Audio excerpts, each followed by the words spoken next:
బెంగుళూరులో ఏమైతుందంటే అసలు బంగ్లాదేశ్ ప్రజలు ఇక్కడ ఇల్లీగల్‌గా ఉన్నారు. వాళ్ళకి ఆధార్ కార్డ్ ఉంది. వాళ్ళకి రేషన్ కార్డ్ ఉంది.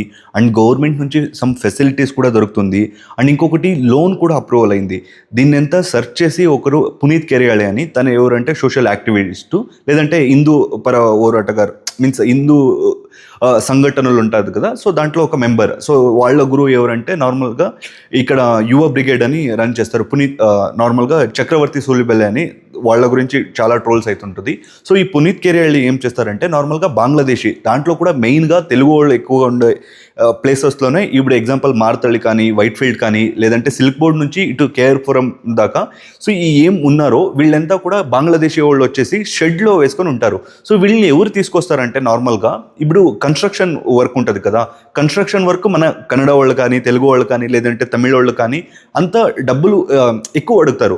అదే ఈ బంగ్లాదేశీ వాళ్ళని లేదంటే నార్త్ ఇండియన్స్‌ని తీసుకొస్తే వాళ్ళు చాలా తక్కువకి వర్క్ అనేది చేస్తారు.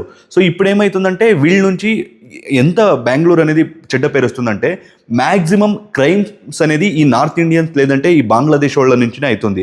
రీసెంట్గా నార్త్ ఇండియా బిహారీ వాడొకడు బస్ కండక్టరు చేంజ్ ఇవ్వరా బాబు అంటే నన్నే చేంజ్ అడుగుతావా అని చాకు తీసుకొని బస్ కండక్టర్నే పొడి చేశాడు. సో ఇలాంటి ఇన్సిడెంట్స్ అనేది ఎక్కువైతుంది.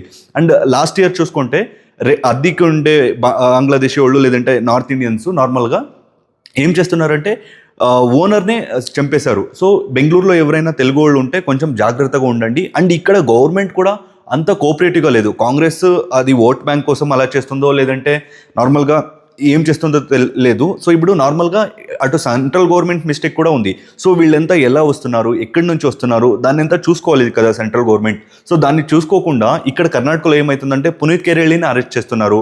అండ్ వాళ్ళదంతా ఐడెంటిటీ ప్రూఫ్ వాళ్ళు ఎంత ధైర్యంగా చెప్తున్నారంటే బోలో భారత్ మాతాకి జై అంటే జై బాంగ్లా అంటున్నారు. ఇంకో స్టేట్లో ఇంకో కంట్రీలో వచ్చి జై బాంగ్లా అంటారంటే సో జస్ట్ ఇమాజిన్ వాళ్ళకి ఎంత ఫ్రీడమ్ ఉంది అని. సో వీళ్ళ నుంచి ఒక దేశానికి థ్రెట్ అనేది ఉంటుంది. అండ్ ఇంకొకటి నెక్స్ట్ వచ్చేసి ఇప్పుడు ఫారిన్ యూరోప్ కంట్రీస్లో చూసుకుంటే సో వీళ్ళంతా ఎలా వస్తారంటే ఫస్ట్ మాకు కొంచెం చోటు ఇవ్వండి, మేము అక్కడే ఏదో ఒక కూలీ పాలి చేసుకొని ఉంటాము లేదంటే ఏదైనా వర్క్ చేసుకొని ఉంటామని. సో అదైనాక first ration card, Aadhaar card ఇవన్నీ చేపించుకుంటారు. అదైనాక ఓటర్ ఐడి చేయించుకున్నాక వాళ్ళు మాకు ఇస్లామిక్ రిలీజియన్ కావాలి లేదంటే మాకు ఇలాంటి రూల్స్ కావాలి అది ఇది అని ఇప్పుడు నార్మల్గా జపాన్లో కానీ లేదంటే చాలా యూరోప్ కంట్రీస్లో ఇదే అవుతుంది. సో ఓవరాల్గా బెంగళూరు అనేది ఇప్పుడు చాలామందికి ఇప్పుడు తెలుగు వాళ్ళకి సెకండ్ హోమ్ టౌను, తమిళ వాళ్ళకి సెకండ్ హోమ్ టౌను, ఇంకా కన్నడిగాస్కి అయితే చెప్పక్కర్లేదు. It's an emotion. అయితే ఇలాంటి బెంగళూరుని ఈ బంగ్లాదేశ్ వాళ్ళు వచ్చి ఇలా చేస్తున్నది చాలా చెడ్డ పేరు బెంగళూరుకి.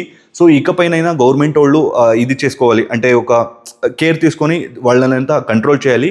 మెయిన్గా సెంట్రల్ గవర్నమెంట్ దీని గురించి యాక్షన్ తీసుకోవాలి. సో ఏమైనా కానీ డే బై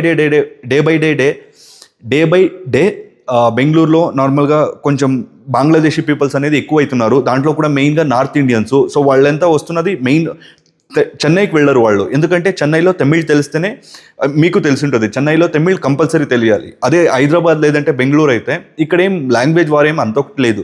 మీరు సోషల్ మీడియాలో ఎంత చూసేదంతా చాలా తక్కువ. లైక్ కన్నడ మాట్లాడండి అది ఏదంటే ఏదో ఒక 10% జనాలు చెప్తారు అంతే. So Bengaluru best. Bengaluru and Hyderabad ఇప్పుడు కాంపీట్ చేస్తున్నాయి, మంచి సిటీస్గా ఉన్నాయి. సో నార్త్ ఇండియన్స్ అంతా ఇక్కడికి వస్తున్నారు, అటు బంగ్లాదేశ్ వాళ్ళు కూడా ఇక్కడికే వస్తుండడం వల్ల ఈ ప్రాబ్లం అనేది అవుతుంది. సో దీని గురించి ఏం చెప్తారు మీరు తప్పక మా కమెంట్ బాక్స్లో కమెంట్ చేయండి. ఈ వీడియో నచ్చితే ఈ వీడియోకి ఒక లైక్ చేసి ఈ వీడియోని అందరికీ షేర్ చేయండి.